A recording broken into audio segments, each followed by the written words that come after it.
Hey, everybody, and welcome to another episode of the CineMajors podcast. I am one of your hosts, Matthew Ha, And I'm James Alchel.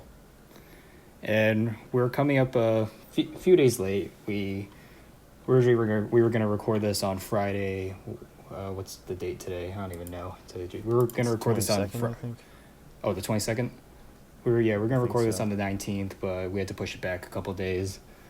But now we're back. And today we are going to be talking about finally a new movie, Spike Lee's recent film, The Five Bloods, which it's been a bit since I've seen it. I watched this about a week ago, but James here watched it today, right? Today. So yeah, this will be interesting. But before we Yeah. get in,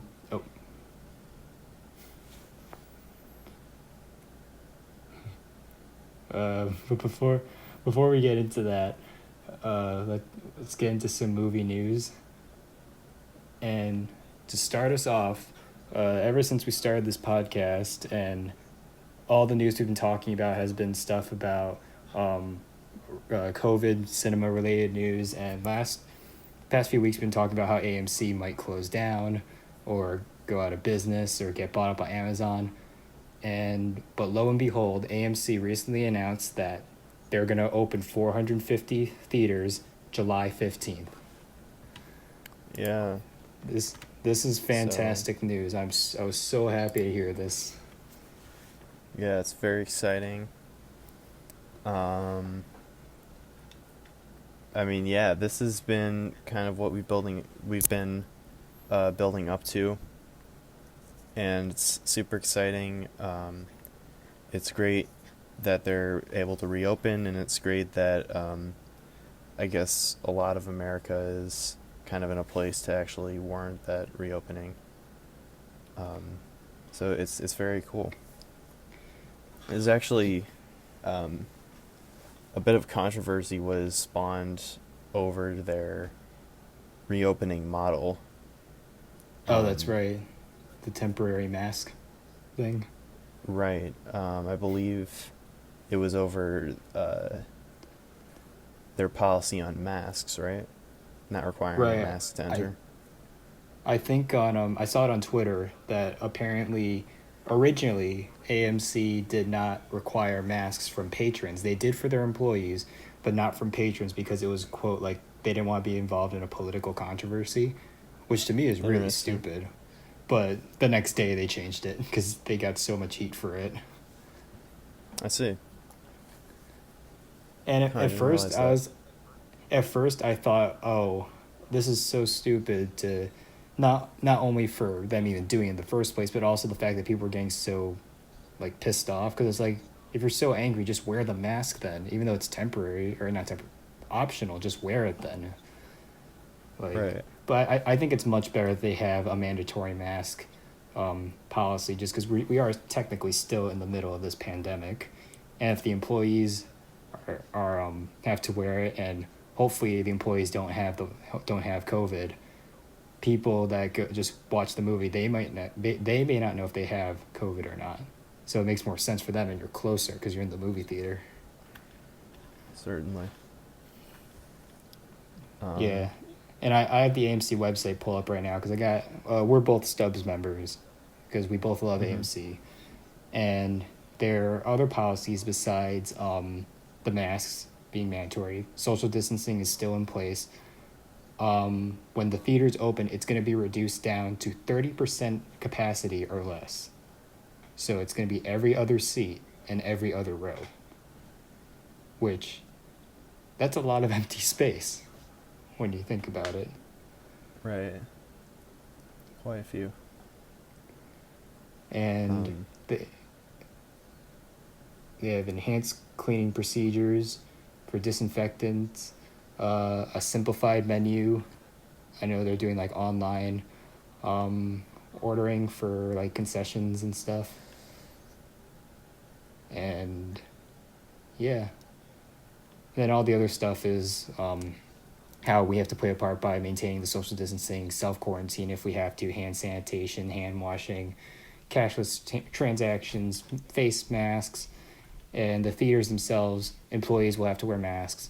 hand wash frequently, and do daily health screenings. So Yeah. Well, I mean, personally, it sounds good to me. Um, yeah, I think Obviously, it's so great. at our own risk. What's interesting is that, there's a lot of controversy about opening anything at all. People are Yeah. obviously worried about the cases going up, but I mean, the fact that, especially here where we live, cases have been going down, and I feel like, the government has been doing at least a decent job of waiting to reopen, you know? Oh, totally. Yeah. Yeah, you can argue about how they've handled the situation or whatnot, but um, personally, I feel safe enough to go into a theater um, if the government has told me that it's okay. And Yeah, AMC if the has said that government's it's okay. yeah, we live in Illinois, and this coming Friday, the 26th, we're about to enter phase 4, which one of them means that not only can movie theaters open, but also we're going to be allowed to be in groups of 50 or less as opposed to 10. So, Mm-hmm. and at least in Illinois, I know in a lot of other states like Florida and some in the South like Tennessee, their COVID cases have been going up more because they just reopened way too fast. But Illinois has been it's been pretty steady. Like, I think today, there are only about 400 cases in the entire state, which is pretty Yes, it was incredible the lowest. considering where we live really close to Chicago too, like one of the largest cities in America. Mm-hmm. And like if the state and AMC are saying, well, the only issue that I couldn't seem to find it anywhere is that we don't know which theater locations are going to open as of now. I mean, I could double check real quick. So I'm Right. not entirely sure I if the bet it'll one be I'm sure ours probably is going to Evanston. reopen. Is there one in Evanston? Oh, that's not even a AMC theater now. But the theater in Evanston, I think it's like a Hmm. Regal. That one rocks, man. So Maybe the one, I don't know. there's 600 AMC locations and 450 of them are going to reopen. Oh, so I I'm pretty sure wonder, ours is good, considering we also live to probably. a really new AMC. It's only been around for about 5 years, and it also has Dolby Cinema as well. Oh, for sure, yeah. So, and like for me, another big, what I'm really happy is that they were able to reopen AMC right before Tenet and Mulan, which unfortunately with Tenet they had to push it back a few weeks. So if they just kept their July 17th release date, that would have been perfect. Like, Still, I but wonder what they're actually gonna show in the theaters. I heard that they're gonna show older movies because I did read that in place of Tenet's original release date, they're gonna re-release Inception for its 10th anniversary, Oh, cool. so they'll have that at least. So, but yeah, whatever Well, movie they have, I've not actually seen Inception, so I might really, go see it. No, I have not. I've never got to it. oh, It's on. It that's was on. It just really got released on Netflix, so I was probably it's gonna good. watch it Well, pretty soon. or just wait till the theater then if it comes out. Yeah, I mean that would be a pretty cool experience. But yeah, I'll totally be there, July 15th, whatever movie they're gonna be showing, I'll be there because I've been Yeah, waiting to get back to the theater for like what 3 or 4 months now, or something. yeah, very exciting.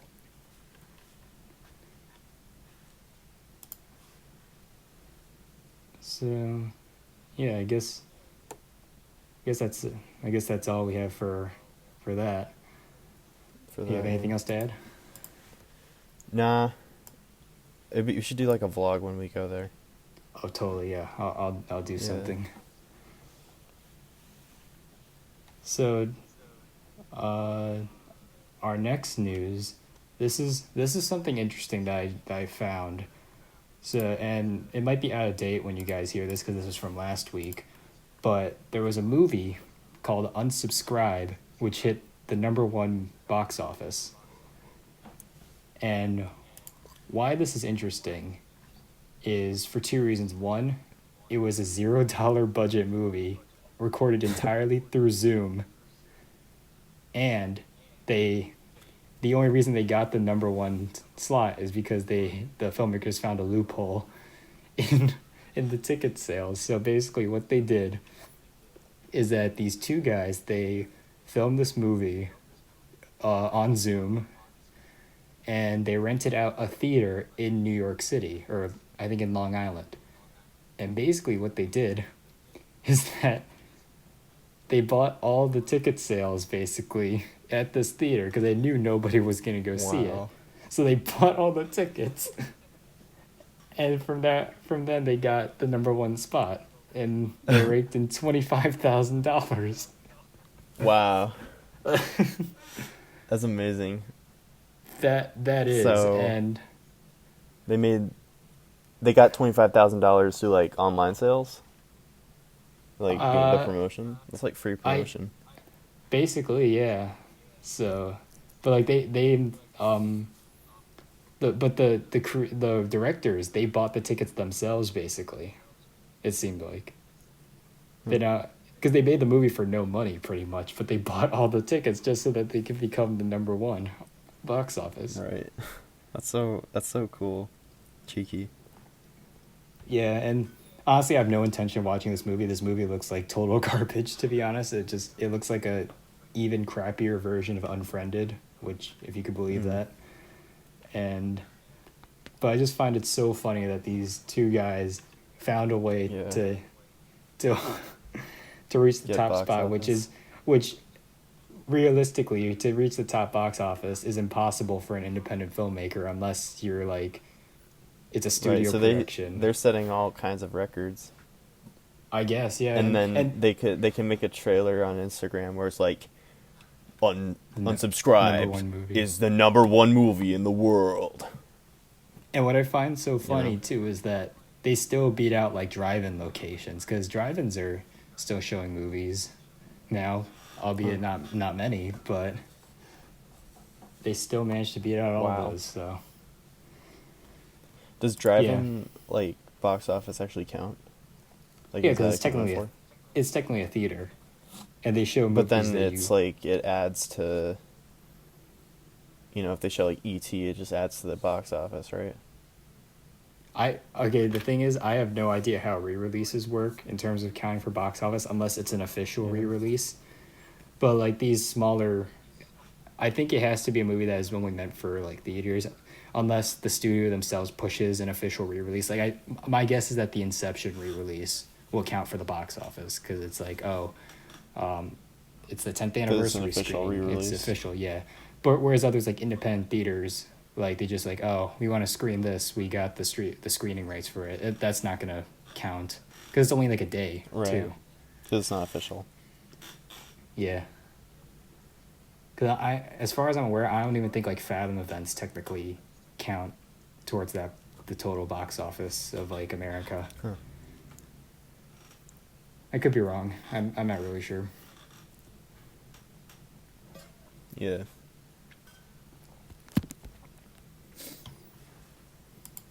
That's really cool, though. Yep. Do you want to introduce the next one? I actually like can't. Right, I guess I'll just go on my phone. Like I don't have it up right now. But I guess I'll just do it then. Yeah, that's probably better, to be honest. I should probably just like write them down next time. Yeah, I'll just do it real quick then. Okay. So let me just set the mood. 2 years ago on Netflix, there was this really bad movie called Kissing Booth that was released. Oh, this is definitely your story to introduce. No, I wanted to ask you. I wanted to ask you. Oh, you want me to read it? So you don't have to. No, I'll read it. I'll read it since I already right. started it. But so yeah, basically there was this movie not last year in 2018. It was called Kissing Booth. It's a horrible, horrible movie, and like it's a Netflix movie, like Netflix rom-com. And when I saw it, I couldn't believe what I was watching on the screen, and I was horrified and just offended actually at the idea that people would even enjoy this or someone thought that would be good. And then a few days ago, I'm looking on to see what's coming out on Netflix in July, and lo and behold, I see Kissing Booth 2 is coming out in July 2020. And my question is why? Why do we need a sequel? Did any I know it's based off a book, but still.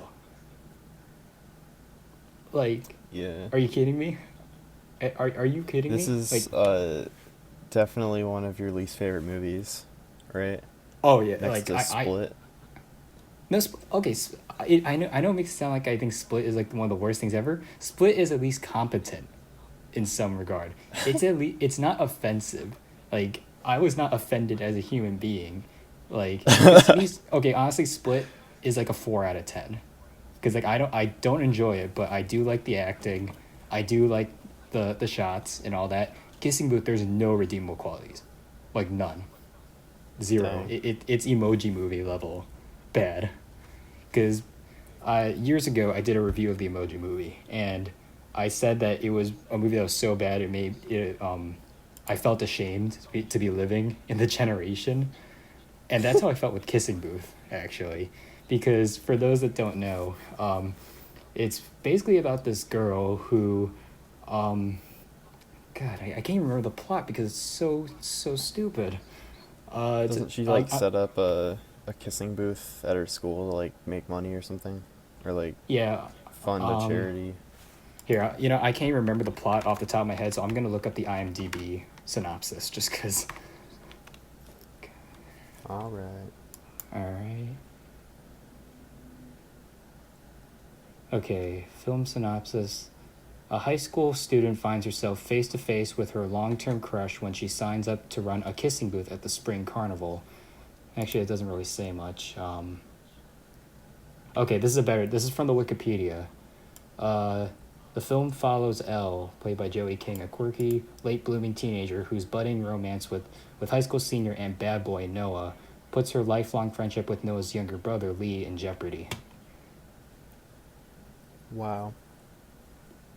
Yeah, and honestly, like, as but just by reading that synopsis, it doesn't sound like the worst thing in the world. Because we talked about this, I think, a few weeks ago about how Netflix didn't want The Room, and we complained that, like, if Oh they don't yeah. want it because it's bad, it's like they That's can't so say that dumb, because there's man. so much trash on Netflix. And this is one of them. And Netflix just has a lot of filler in terms of their teenage romance content, and it doesn't So sound like why that. not The Like, Room? That's so I don't know. I really don't disappointing. know. And what's worse is that Netflix is the one that actually they didn't produce it; they distributed it. But as I was saying, what makes it so bad is that it has the most stupid plot, the dumbest characters, and more insulting ending, which I'm not even going to talk about because it still pisses me off. And also, it's not it's not only cliched, like really cliched. They don't try anything new, but it's really sexist and misogynistic towards women and like teenage girls too. Which not only to just girls, but also to males as well. Like, think about it. I was offended watching a Damn. Netflix romantic comedy. Like That's crazy. it personally offended me. Like, oh my god. That I mean, And I would say I would watch it, but I really don't want to. don't. And I'm just gonna say that right now to people who are listening to this. Don't watch it. It's not worth your time. It's too freaking long. And what's worse is and the fact that the sequel is even coming out is even more insulting because like, oh, were they gonna add to this universe? that, Is this gonna yeah. be like the Kissing Booth cinematic universe or some bull crap? And the worst thing is that I'm looking at the runtime. It's 130 minutes long.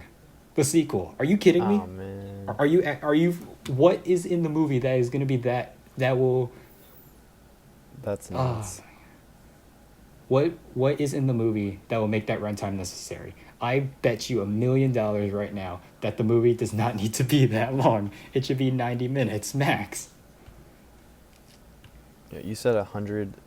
So that's like 2 hours and 10 minutes. yeah. That's almost as long as the Five Bloods. The Five Bloods is about Or like 2.5 hours from what I recall. Right, but Okay. that movie is like, I don't know. Well, we'll talk about it later, but like, damn. I Yeah, know. what are you gonna To put in put 2 hours of this shit? to put this in perspective, the first Iron Man was 2 hours and 6 minutes long. Wow. This Netflix rom com is longer than most Marvel movies that aren't like Yeah, Avengers and except for stuff. like Endgame. I don't know, man. Like the thing, like we talk about like bad movies a lot, and how I love bad movies, and I have like a soft spot for kind of like low budget stuff and stuff so bad it's good. We both do. We Yeah. talk about it a lot, but I don't know. There's just some stuff that really makes me like question filmmaking. Like, why would you spend your time watching some stuff? I think what makes the movie worse too is that if this was like a superhero movie or something that's meant to like not counting like Dark Knight and stuff, which are actually like they can be very very thought provoking. Like most superhero movies are meant to be just fun, and you're not really supposed to think. And it's just it has a wide audience, but that's great. So if it was that bad, I wouldn't be nearly as upset. But this is marketed towards either teenagers or like tweens basically, who will probably watch the first kissing booth and sadly be influenced by it in some way, and it is incredibly insulting to their intelligence. Like kids should know we should kids and teenagers and tweens deserve better movies than this. They don't need to be like given garbage like this that's not only insulting but also not thought provoking, not like how the real world works. So Yeah. it's genuinely awful, and I genuinely hate it. And also, I just want to make it clear, we are not going to review this when it comes out. Like, I refuse to watch it. We could So, probably do it. When did you say it was wait, what? coming out? When did you say it was coming out? July 24th. That comes out the same day as Oh. Mulan. I'm going to be at the theater watching that. So, we're not going to watch So we have Kissing to do our Booth 2. Milan review, man. Yeah, we're not doing Kissing Booth 2. And Yeah. like even some they did a sequel to All the Boys I Loved Before, which I don't know if you've seen that one. That was another Netflix movie, which I've heard of rom it. com, which people said was good, but I honestly found it incredibly mediocre and nothing special at all. That got a sequel, and I didn't watch that, and I didn't even hate that movie Mhm. at first. I just had no interest in watching the second one. Well, I know But that this is movie like if has a lot of fans. it does, yeah. And honestly, I So, really don't understand. Like, I don't see what the appeal is because it's not bad, but it's so mediocre. There's nothing special fair. about it. And Well, a lot of people like Batman versus Superman. well, Batman vs Superman is Or insulting to the lore of Batman, so that's another story. But there you go. but yeah, don't watch the first People one. just have weird tastes. Yeah, I mean, there's a lot of weird fandoms out there. But Right. yeah, Sorry if if you we haven't just seen the called you first weird. one, You can yeah, watch we whatever you apologize. want, but Uh, yeah, I don't recommend you watch it, and honestly, you really should not watch it. You should not watch the first one. If you like, even if you watch the first one and hate it like I do, I I invite you to join my boycott of not watching the second one.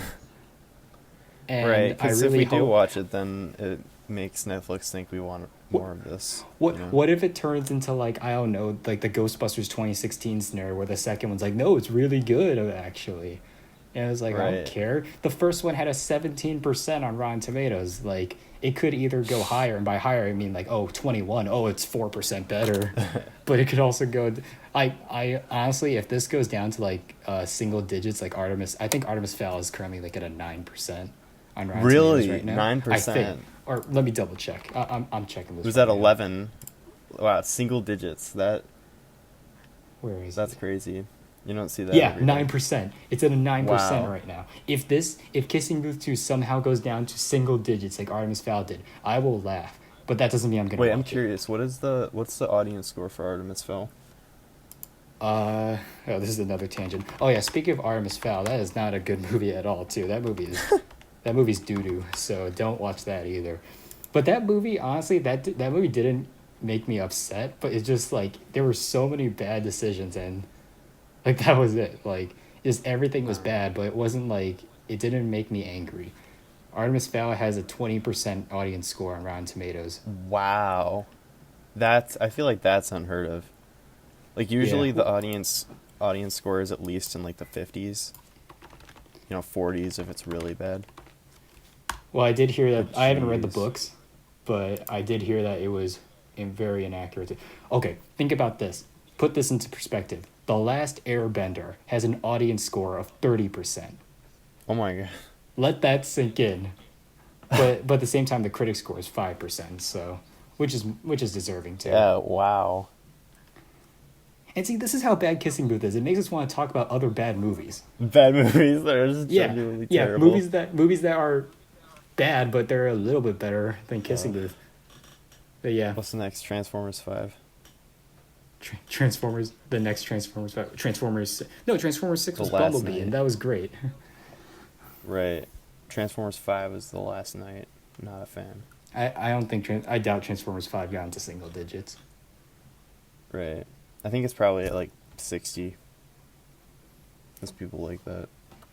Probably the audience score is higher. Yeah. Okay.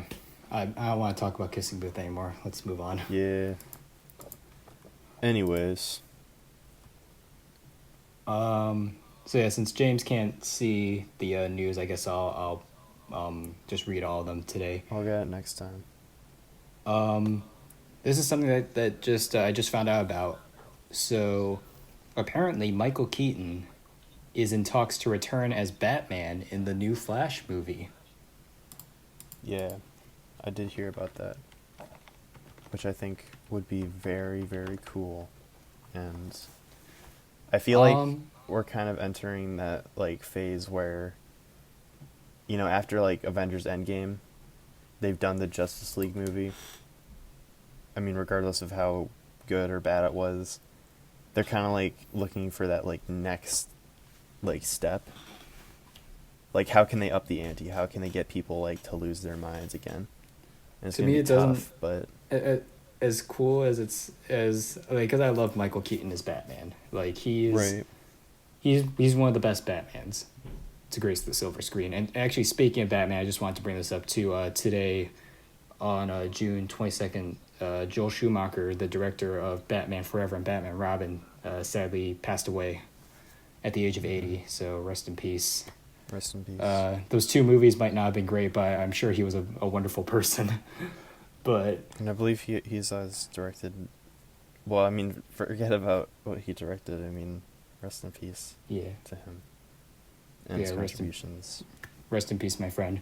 But anyway, what I understand is that the Michael Keaton Batman is in its own unique universe because he was in Batman and Batman Returns, which are very distinct Tim Burton-esque movies.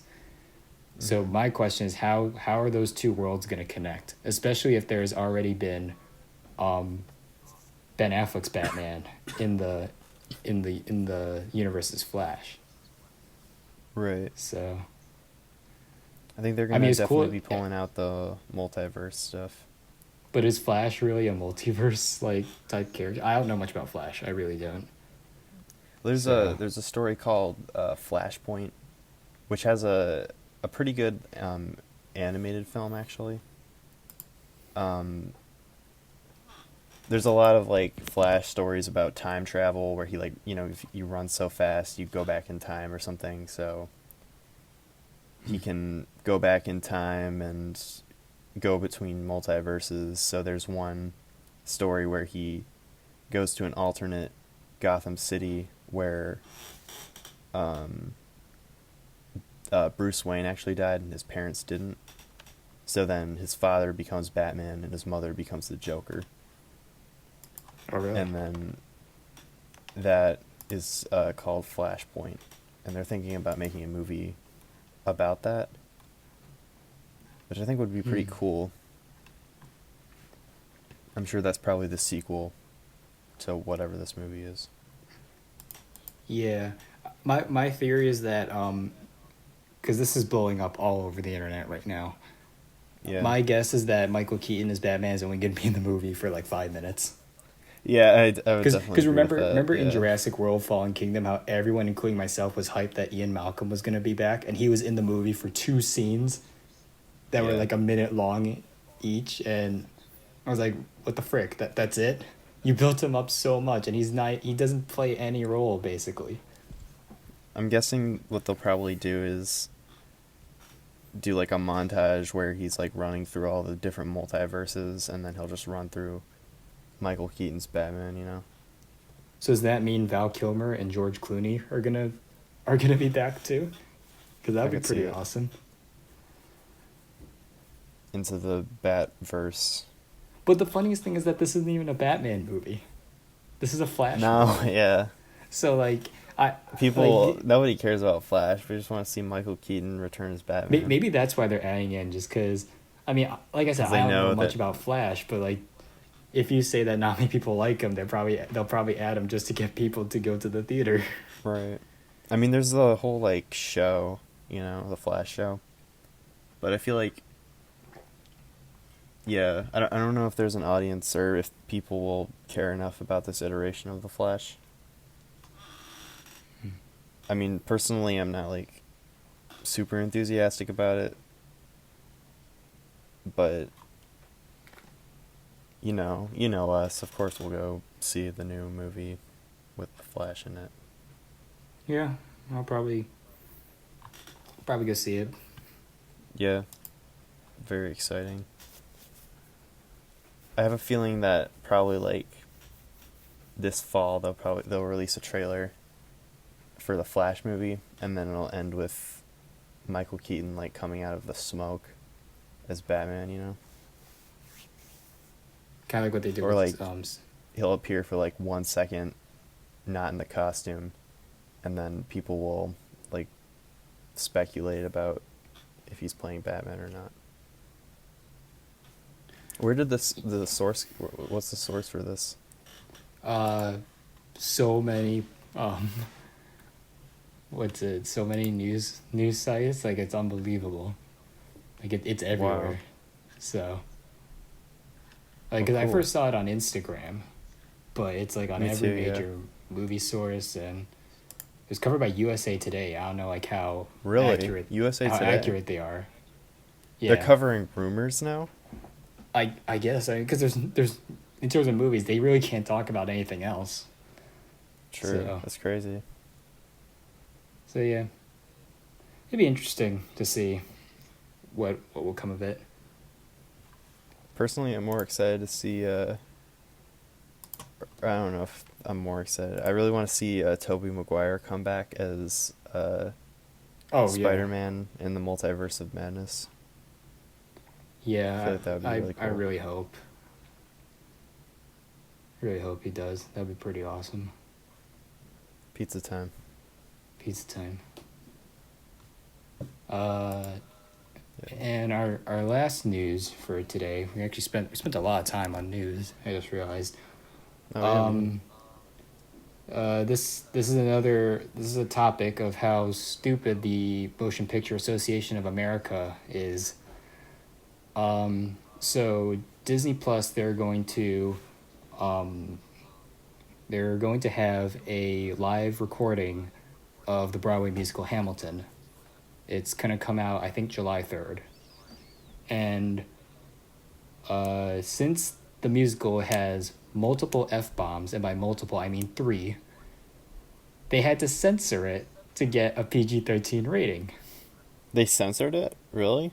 Apparently, yeah. So, what I read at first, I thought they said, it earned the PG-13, despite having 3 F-bombs, but Lin-Manuel Miranda said on Twitter that they had to censor 2 of them in order to get a PG-13, and obviously Disney doesn't want an R-rated movie under their belt. So Interesting. it's interesting, but it also shows how dumb the MPAA is. Like, Yeah. in this day and age, the MPAA is totally worthless because we have the internet and children can look up, like, I don't know, if a child accidentally stumbles across Angry Video Game Nerd for whatever reason, there's like F-bombs left and right. So it's, and there's no Oh yeah, rating on that. So there's, that was me in 5th grade. yeah. And like literally, at least for now, unless they do a major restructuring, the MPAA does not mean anything anymore.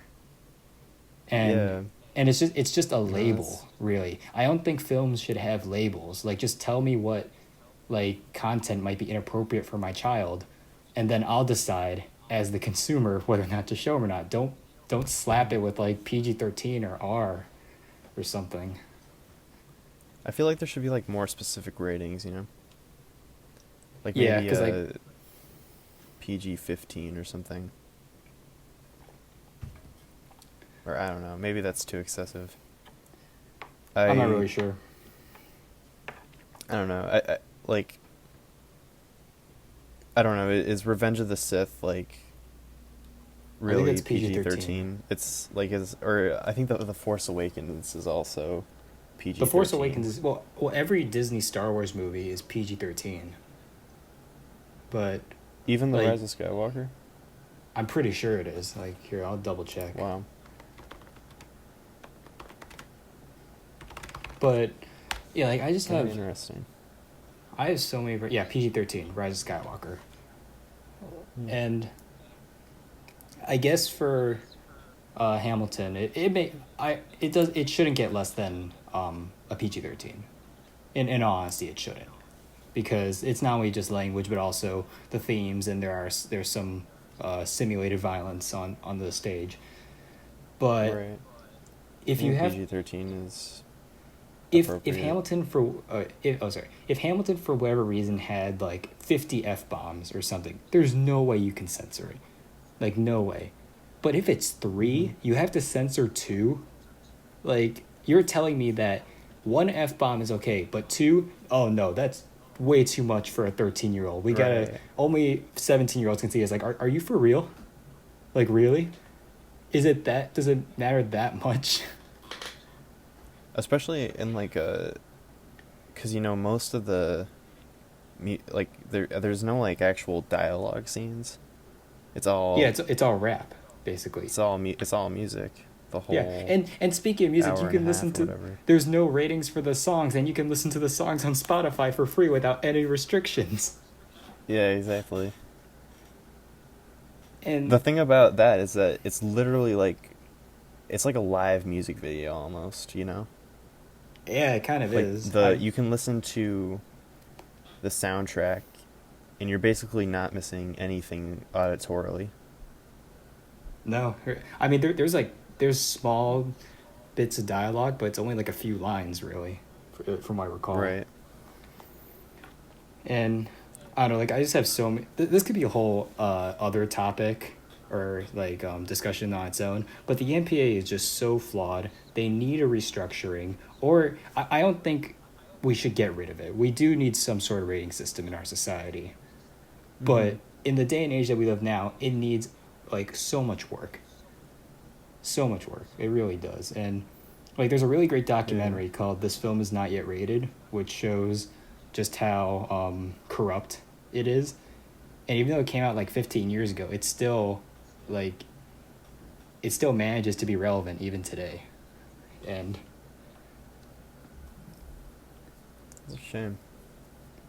I also like it when creators too, they sort of like make fun of the MPAA in their movies. Like, I think for South Park, Bigger, Longer, Uncut, at the time, I don't know if it's changed now, but back then, you could you can only have, I think, if you had more than 400 F words, your movie would get an NC-17. So they put So they say 399 F 399. words to keep the R rating, and it was just a giant middle finger to the MPAA. And basically, it's like, oh, if we said the F bomb 399 times, if we say one more, adults only, man. No, that's too much for the 17-year-old brain to handle. Adults only. I'm just like, that is hilarious. And it shows just Yeah. how stupid it is. And yeah, Basically, the moral of the story is that Hamilton is great. It shouldn't be censored, and screw the MPAA. Right. I'm definitely excited to see it on Disney Plus, though. Yeah, my dad's really excited because he loves Hamilton a lot. I like it too. Yeah. I think it's a great musical, and I'm excited to see the Broadway version finally. Yeah. Definitely one of the best.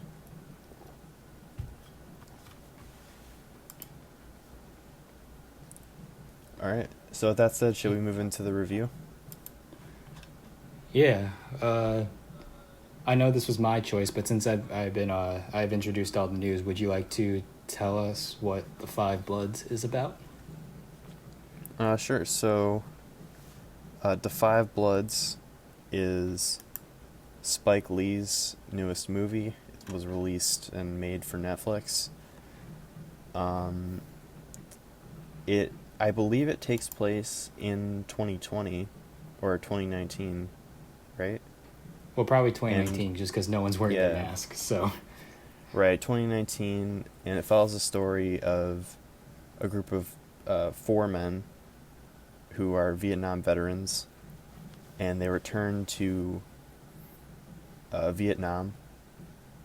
And you're not really sure at first. I guess I'm kind of explaining the whole movie, but basically they're there to kind of settle some unfinished business. Um, and that's kind of the premise, I feel like. they go to find uh they go to find like they want to find gold that they buried Yeah, there when they were serving, but also try to find the remains of their platoon leader who died during the war. right. And also kind of get, personal closure for a lot of them. I feel like that's part of it. What did you think? I'm curious. Um, yeah, so I think this is a very well made film. Oh, It's incredibly brutal and hard to watch at some points. Um, you know, Spike Lee does not hold back really at all, I feel like, with depicting realism and, the brutality of the situation. Um, so you enjoyed it? and I think the writing is really, really great, The way people, like, react to death, like, happening in front of them, I feel like is realistic. And it's not dramatized at all. Really, I feel like it just kind of happens, and I think it's kind of like almost the same reaction I had to Joker, where I wouldn't necessarily say I liked it, but I think it was a really good movie and something everyone should see. Hmm. Yeah. Uh, yeah. For me, I thought the movie was okay. I'll be honest. Like I was really excited to see this movie for two reasons. One, because I like Spike Lee as a director. He's a very, very good director. Has made some great films, and also this was one of the biggest post quarantine movies to have come out. Like at least Right. in terms of scale and like um like scale and scope is what I'm trying to say. Being like war related. But I have actually quite a few problems with the movie. I I think the story is interesting, but it drags like far too long. Like there are so many moments in the movie that I like the first half, or not even the first half, like the first quarter I thought was really, really strong, but then it gradually kept going downhill after that. Mm-hmm. Like it just got really repetitive. It got really boring at some points, and I think a lot of the problems I actually have were technical reasons, but I guess we'll get into that later. Um, yeah, I I found the movie to be a little bit underwhelming, as far as I'm concerned. Mm. Fair. Yeah. I think it was one of the most interesting things about it for me was the realism and Yeah, that was one of how the reasons why I liked it. it's directly set in our universe, and it's like not in our world. You know, it's not like bent at all, and it's not like the director is trying to, you know, set it there. I feel like there's very few films that are set in the present day that don't like cut corners with how we're living or try to make an alternate universe. And I mean specific, like referring to, you know, its inclusion of like Donald Trump and uh, his campaign and stuff like that. One of the characters wears a "Make Make America America Great Great Again" Again. hat, Yeah. and I believe they even like impose him in the back of one of his rallies, which I thought was like very interesting. It really kind of like takes you into it, and I you know think makes you it's like kind of like it kind of gets you to it got me to believe at least that, you know, this really is something that could happen, and I appreciate the could have realism. happened yesterday. Oh yeah, it totally could have. Like, the realism part was something I enjoyed, but actually one thing I found to be I also found it to be kind of preachy in a way, because like Yeah. Spike Lee is he obviously puts in like a lot of political, societal, and racial like issues that are apparent, whether it's in the time period of the movie or reflecting those that are happening in the present day. And most of the time it's great, but I feel like in this film in particular, it's he in something like Do the Right Thing or Black Klansman, where it's obviously there. It still does it doesn't like it's not preachy at all. It feels like very new. It's a very nuanced look at these issues, but this Yeah. one I just really felt like he was hammering in these issues like really really hard. And while some people might, I think it all depends on the person, like because some people could watch and be like, oh, it was very subtle, but for me it's just like they kept pushing it like every single second. I'm like, okay, I get it, Oh yeah. Spike, I get what you're talking about. And also he's repeated a lot of these same like levels of commentary in his other movies, and he's done it far better. Like even in his the movie he did before this, Black Klansman, I found that to be not only much more interesting, but the issues it tackled were far more relevant, like even for today, while it was like a look at the past. And the Five Bloods tries to do the same thing, but it doesn't do it nearly as well as Black Klansman did. How is this? Are you familiar with the production of this movie? Am I familiar? Or Like how closely was this produced to Black Klansman? I'll look it up. So Black Klansman came out in August 2010, and according to Wikipedia, Wait, filming 2010. began. Wait, what did I say? Did I You say said Black. 2010? Oh, I meant to say Yeah. That, 2018. Sorry. Yeah, oh yeah. 2018. And according to Wikipedia, filmmaking began on March 23rd, 2019, and lasted 3 months. So this was post Black Klansman, and this was also after like the Oscar ceremony too. So, but at the same time, I Mm-hmm. don't know when he started writing it though. Oh, fair. Well, yeah. But I mean, Spike Lee is a very like efficient filmmaker, right? I mean, he doesn't really like take long breaks in between his movies. yeah, he's pretty consistent. But the problem Mm-hmm. with his consistency is that like for a while before Black Klansman, he did not really have a really big movie that garnered a lot of like critical attention, and also felt more like studio projects because like he would do I can't remember off the top of my head like some of the movies he's did, but Black Klansman was the first one where it felt like an older Spike Lee movie in terms of its style and also its views on the world. And The Five Bloods is clearly trying to follow that. And while clearly a lot of people thought it thought it was a success. I kind of thought it was pretty mediocre. Sure. I feel like maybe some of the dialogue at the beginning is a little bit like stiff. Oh, the dialogue scenes. It, like, I don't know. I mean, like, the I way that some of the characters introduced. I did like how they were, because to me the first, like I said, the first quarter was, I thought was really well done. It's like, oh, this is really strong, Yeah. and like I like the four guys, like they all have their own unique personalities. Like one is like supposedly it's presented that he has like a lot of money, and then the other one he has an estranged relationship with his son, and like they're all, and you could tell that they're all like buddies that hadn't seen each other in a long Right. time, and it feels like reconnecting with old friends. And I like just seeing them talk and interact, and I thought like, oh, this is really really great.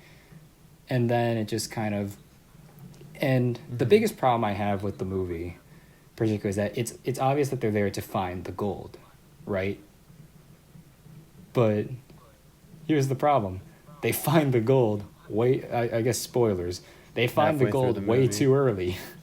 Like they find it. I don't even Right. think at the halfway point. I'm just like, you found the gold already. So like, what are you gonna do now for like an hour and a half? Right. Because like the movie's 2.5 hours long, which for one it does not need to be that long at all. It is way too long. They could have cut so many scenes out of this movie, or just like shortened them. Because like you remember when I guess another part is that the one of Paul, the main character, who has like PTSD from the war, his son comes to Vietnam to, like not assist him, but also just like kind of be with him because he's like unstable in terms of his PTSD. Like he joins them on this journey to find the gold, and they're struggling while going through the jungles of Vietnam, and then he has to use the bathroom, and I'm like, okay, he's Oh. obviously gonna find the gold. And he finds it, and the scene goes on for like 5 minutes. Like, I found another piece of gold. Like, yeah, we get it. They found the gold. Like, why are you Right. spending so much time? They found it. It's like, not only that, but it's like, what else are they gonna do? Because I'm like, oh, is the movie gonna like wrap up like that? That was quick, and then it just kept going. I'm like, what else are they doing here, man? I don't get it. I mean, I guess there's that whole thing about, um, dividing up the money and, I guess, the testing the strength of their brotherhood. Their brotherhood, but also they come in contact And with like other people from Vietnam, and like these three I forget what they were. their mind, they look for old mines from the war and try to. Yeah, yeah, they come in contact with them, I and thought that was a bit of a strange tangent. yeah, it's like the way they meet up with these other characters just feels really really weird, and just kind of out of nowhere, because the movie's constantly taking so many turns. When Mm-hmm. really, I don't think this would necessarily be a problem if they had found the gold way later, and Yeah. I think another problem It I could have have been with a this. little bit. Or go ahead. No, you go first. You go first. All right. Well, I don't know. I feel like it could have been a bit like simpler. Oh yeah, It's and I feel like the themes could have been, yeah, delivered probably more strongly. Like I thought what was probably, yeah, like the gold was extremely interesting, the connection that they all had, and then kind of the backstory was also, I thought the way that that was introduced through flashbacks was very interesting. the They keep flashbacks were referring definitely. to. Yeah, Hmm. the flashbacks were definitely one of my favorite parts of the movie, Right.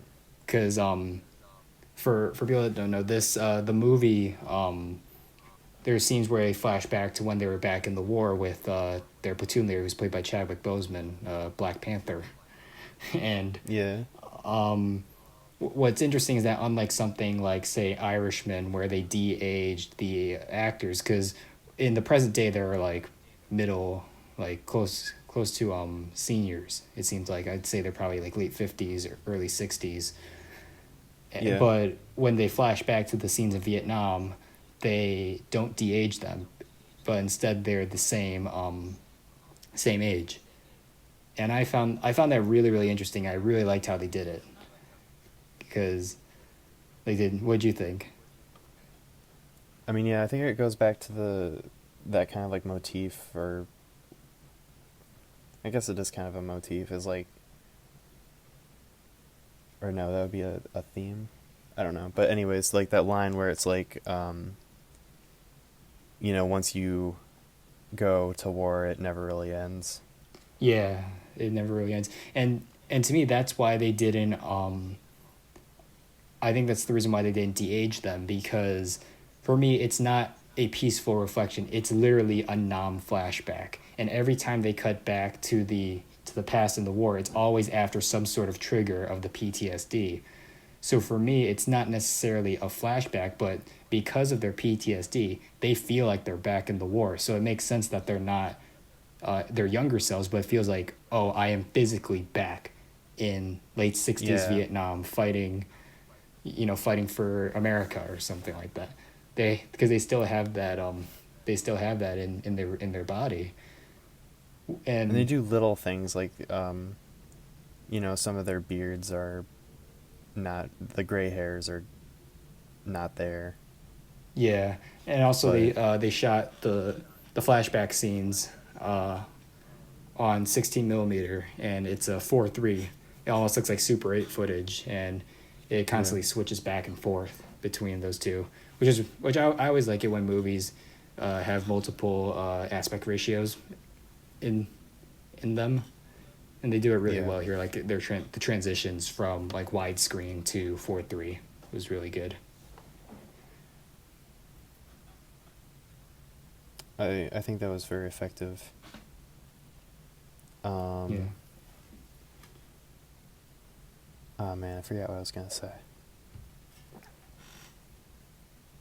Um, I don't know. What do you think about the use of violence in this movie? The violence. Yeah. Like what do you mean?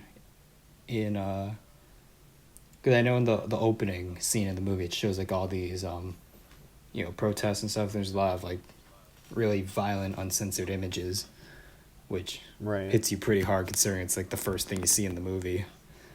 Right. Um, I mean, there's more violent movies I think, but for me, I didn't For necessarily sure. have a problem with it because it was meant to kind of going back to the theme of like flashback. The violence is sort of like what it might have been like in the Vietnam War, because the quote unquote action scenes in the movie are like there's like shootout scenes against like other what were they like people that want the gold. I don't necessarily remember like what their jobs were, but of them fighting with like guns, and they're shot like war scenes, and like even like the sound and like you said some of the violence is meant to emulate like war. So I didn't have that much of a problem with it. Like, yeah, it was violent, Hmm. but I didn't see it as distracting or anything. Fair. I think, especially the fact that they, I mean, I thought the ending was. Well, I guess we'll go into kind of the ending sequence maybe a little later, but Yeah. I mean that was shocking to me. How, maybe this, how it still happened, and they still died in Vietnam in They still died. Yeah. 2019. I think the problem I have with that is that like and it all kind of goes back to the film's length and pacing is that by the time like after they do like the one war scene, quote unquote war scene with the first truck, because you know how they're like near the end. There's two warlike scenes. There's the one at the truck, and then there's the one in that temple near the final, Right. like the climax, I guess we could say. The one before that, I thought that was the end of the movie. So I'm like, okay, it's wrapping up. But then I paused it. I'm just like, there's 45 minutes left. So by that Right, point, yeah. I was just kind of like, unfortunately for me, I was just kind of like out of it at that point. So like, it was a very emotional moment, like the ending, and like when you like the thought behind it. But it's just you have to go through so much. And another thing I really hate, I actually do hate. One thing I hate about this movie is the music. The music is awful. Oh yeah. Like it's just, I guess I should rephrase it. The music itself isn't bad. The placement of the music is absolute trash. Like, there's so many scenes where it's like that schmaltzy, like emotional music. It tries to make you feel something, but they play it over like dialogue scenes. It's like, Yeah. I just want to hear these people talk. The scene where they find the gold, for example. Yeah, I don't even. Um, That's not just the music's problem, but the scene itself I just don't like. It's so goofy. Sure, yeah. And also like I can't remember think, what scene it. the can't- I- music in that scene kind of sounded like royalty-free music. It did. It did. It sounded like stock music or something you could find on YouTube from like Right. the fresh music library. And so yeah, in some regard, the music wasn't that great either. And I remember there's this one scene when they're at like I think they were at a campfire and they were like talking, and there's music playing through it the entire time. And I can't hear what they're saying because I'm too distracted by the music. Yeah, there was kind of score going throughout this entire movie. There weren't. Yeah, like it's good when you have music, but there's sometimes where it's better if you have silence. Right. That's why Dunkirk is a good movie because there's little to no music throughout it, and it's way more effective. And that's why I didn't really enjoy 1917's use of music, because they just use it. They use the same similar 1917 and The Five Bloods' use of music was very similar, where they use like this really just kind of generic, emotional, almost like what you said, royalty free type music in order to make the audience feel emotion.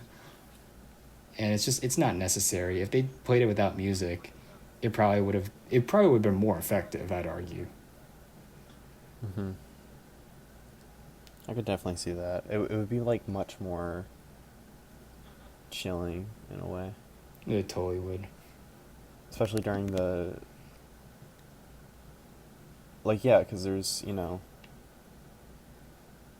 mean music can be used to kind of like you know take you to fantasy worlds or can add to a scene, and it can help the pacing, I think. But yeah, there's some of these like I brutal moments, God, like when he stepped on the mine, you know I did really like that intense. scene with the mine when he steps on it. I thought that was a very tense, well done scene. Yeah, I mean that whole kind of sequence was incredibly like stressful to watch. Yeah, and there was no music during it, and it was great. Mm-hmm. And it only There you made go. me wish that I think the funniest thing about that scene is after they save the son from the mine, they tie up the guys that like were looking for the mines. Do you remember that? Yeah.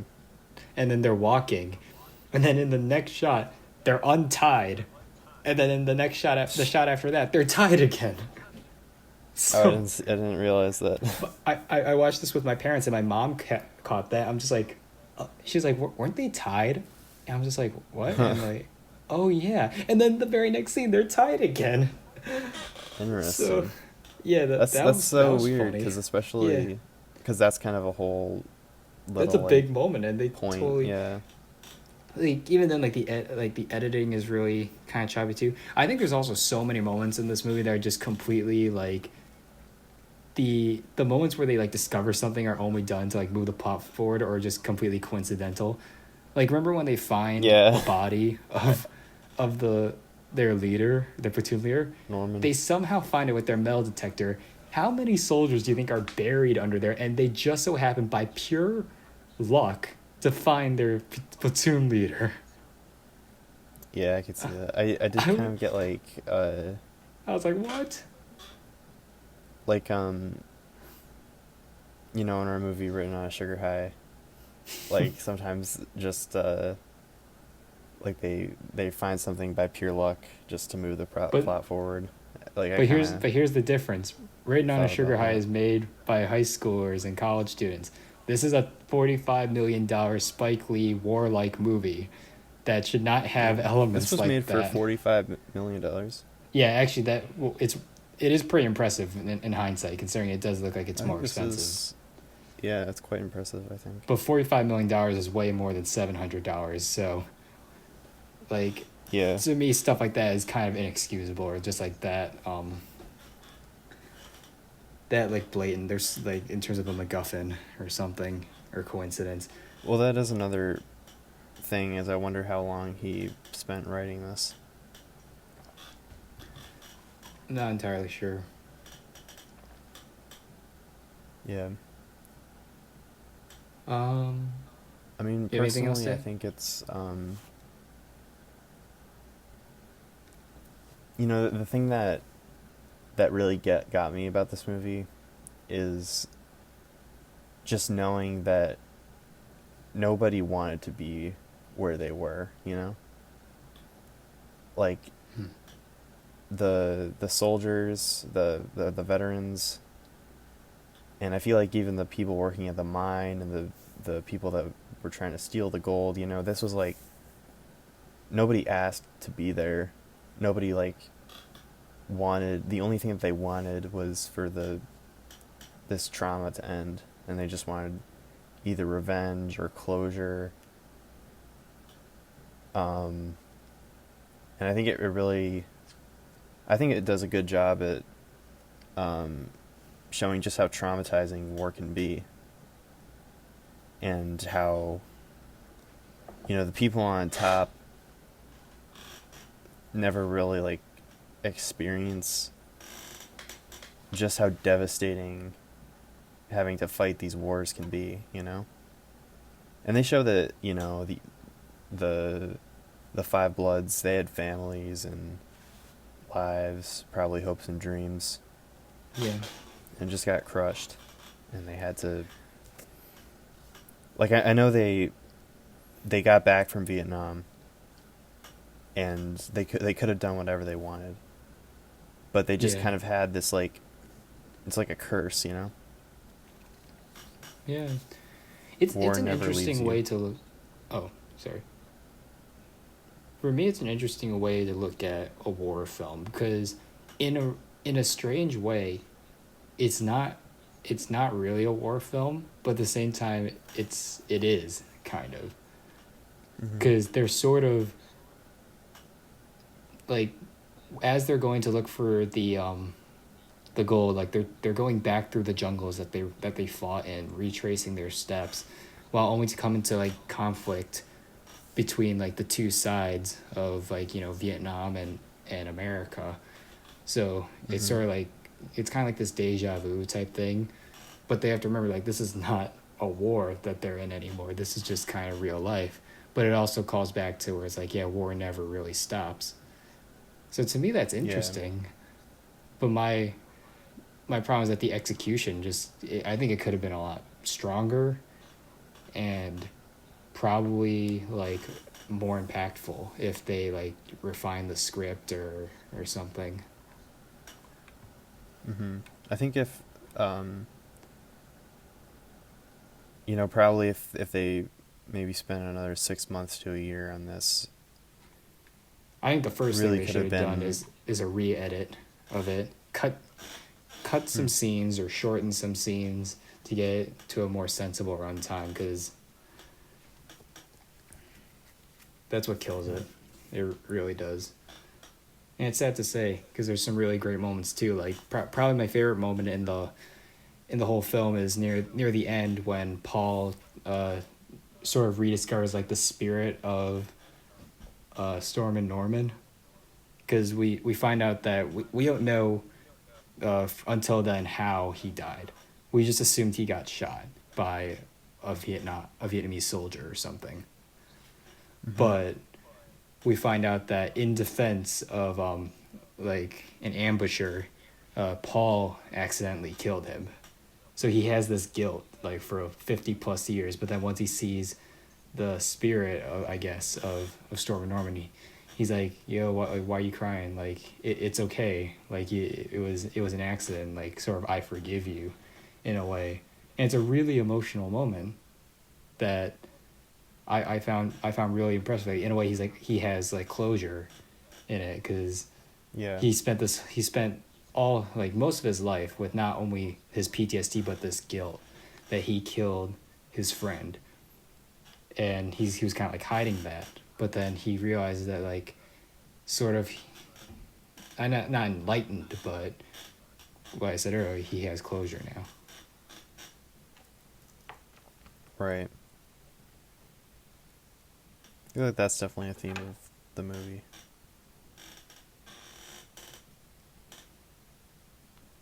Which I think is interesting. Like I'm always interested in stories that kind of like show the effects of something, of some event. Mm-hmm. Um, I feel like I don't watch a lot of war movies, but you know, many of them kind of follow a formula in the way that I would say superhero origin stories follow a formula. You know, it's always about, you know, there's guys on a mission Yeah. in a war, and it's kind of like the flashback. So you know, we can kind of like fill in that whole story based off of what they give us. Um, and then we get to see them many years later, Right. which to me that's unique. It is I appreciate its ambition and also what it's trying to say, Mm-hmm. but it could have been a lot better. And I'm sad to say that because it has so much potential to be great. And while a lot of people have Mm-hmm. clearly said that it's one of his best movies, like I also know a lot of people that have found this movie to be very disappointing. So Mm-hmm. it goes either way.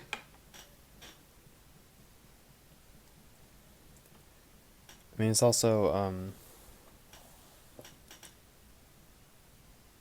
you know, I guess extremely topical.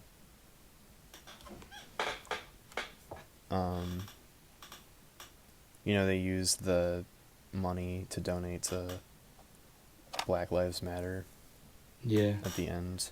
Which that was really timely considering this came out right around these like protests Right. and movements. Which I think is also nice because, you know, Norman, that's what he wanted to use the gold for. And it's nice to see that not only does he kind of they kind of fulfill that desire and, you know, drive, but that there are people to kind of like um, carry on that on his words. And it goes back. It also kind of goes back to the line, "Bloods don't die, we multiply." Yeah.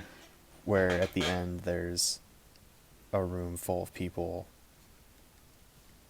um, you know, trying to fight for that cause. Hmm. I'm trying to think of what else to add to that. Um, You yeah, feel I like mean, we've. I'm trying pretty to think. much.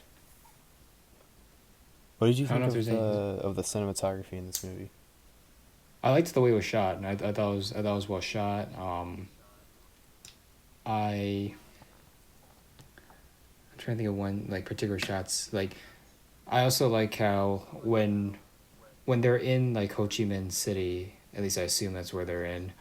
They it's shot in widescreen, but then once they get into the jungles, it becomes like a full screen type, Mm. almost like it was like made for IMAX. So I thought that was really really clever, and part of me wishes if I could see this on a big screen, like in a movie theater, just because that effect of the aspect ratio change probably would have been a lot more impactful than on like my TV. Right. And it's a shame that most people just probably watch this on their phones too. Yeah. Do you think this movie will be nominated for any Oscars? I think it will be nominated for quite a few, considering there's very little stuff out right now, and this has been getting really really good reviews. So I could see Mm-hmm. a Best Picture nomination. Not that I agree with it, but if it happens, I won't be surprised. Just considering the circumstances. Right. I could probably see it. What do you think of the performances in this movie? Um, for the most part, I enjoyed them. Like I liked the four guys. The son, I didn't really get into. I thought he wasn't a very good actor. But Oh, fair.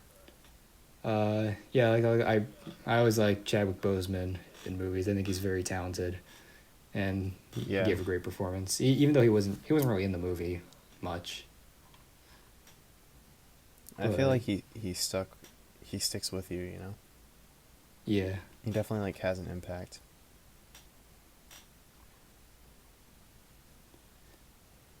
uh,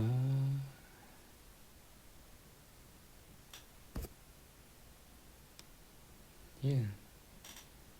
Yeah. I don't know if there's anything else I have to say. Like yeah, I feel So, like I've said what I think. what would you It's give the? really great to do a new movie. Yeah, it was. It was, and not something like some like cheap Netflix movie, but like an actual big budget. What could Right. have been probably released in the theaters too. Yeah, and thank God Netflix like didn't have to choose between this and the kissing booth too. Going back to What do you mean? that. Like I mean I know you or you know people have problems with this movie. Some people really like it, but I hope we can all agree that that this movie definitely deserved to be made, you know? And Oh it yeah, was a good use of I don't think it shouldn't have been $45 million. made. Yeah, Like as opposed to I don't know using how the much Kissing money Booth 2 is to gonna make cost to make, but right. But I mean, thank God that Netflix didn't have to choose between those two movies, you know? yeah, at Or least we got both. yeah, But because I'm sure yeah, they would have gone with the kissing booth. Because this isn't necessarily a money maker. I don't think like this isn't like Tiger King where it's gonna set the internet on fire because Tiger yeah, King. it's Okay, to me, Tiger King only set the internet on fire of because of the quarantine. quarantine. I highly doubt that if that movie or that show came out at any other time, people would not have been talking about it nearly as much. I highly But I doubt it, wonder really. if the Five Bloods came out at the same time in place of Tiger King. I feel like not as many Um, people would watch it because I don't think so, but I think what this made is this a really great tough too is watch, you know? it's not only a tough watch, but also I think what made it impactful, at least now, is just the current political climate that we're currently in. Like it just Absolutely. so And happened to be released at a really, really relevant time hmm with like, contributing to Black Lives Matter and all that. And also just its political themes too. Like it's very relevant. right. Because if it came out like 3 months ago, it still would have been relevant, but not nearly as relevant as it is now. Yeah. So But should we do our final thoughts? Yeah. What would you give this movie? I'm actually stuck between an 8 and a 9, so I'm gonna give it an 8.5. Oh, okay. I'm gonna give it a 6. I think that's fair. A 6? Yeah, it has great stuff in it, but it's bogged down by problems that are very problematic. But Fair. I will say there's probably a little more good than bad in this movie. Hmm. I don't know. I think maybe that score was influenced by the shock value that I felt, and like, especially when death and explicit violence is shown on screen. Yeah. I feel like I am kind of sensitive to that personally, and I really think about like the implications of that. Like when somebody dies in like Star Wars, like that's kind of a fantasy, and Yeah, it's a fantasy. it's part of the play, but Yeah. when someone steps on a landmine and they look like Anakin at the end of episode 3, and like, oh my god, that really hit me.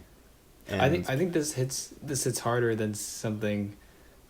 It's not a really good comparison, but like with something like Star Wars, because this actually happened in real life.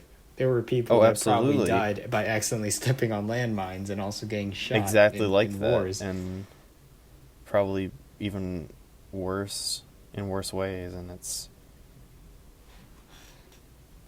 I to me that's powerful, and Yeah, I don't think I I'll agree. I don't think I'll ever be able to make a movie like this. I don't think I would ever want to make a movie like this, but I'm glad that it exists, and I'm glad that there are people that can make these movies and are making them and are being given the resources to do it.